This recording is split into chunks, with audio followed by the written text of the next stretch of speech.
Així ha sonat avui hora baixa la coral Minuet de Bunyola amb un repertori dedicat exclusivament a la reivindicació feminista. Ha estat a la inauguració d'una nova edició de la mostra Històries de vida.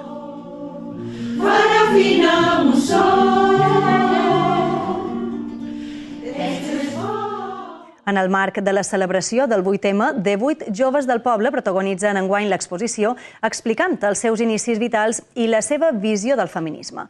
Pep Aguilar s'ha encarregat dels retrats, mentre que Maria Cabot ha elaborat els textos narratius a partir de les entrevistes realitzades a les joves. La mostra entrellaça memòria, identitat i futur, connectant generacions de dones del municipi. No debades, dues dones de referència del poble, Sebastiana Quecles i Maria Ignàcia Colom, presideixen la mostra.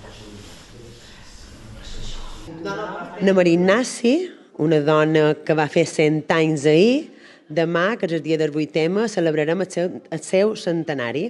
I ahir també van nomenar filla il·lustre del poble, a la Sebastiana Quecles. Un poc per seguir lluitant per nostres drets i per fer-nos veure i perquè som uns iguals en tot. Crec que encara fa falta molta conscienciació i no només ha de ser bidireccional cap a les dones, sinó transversal també amb els homes.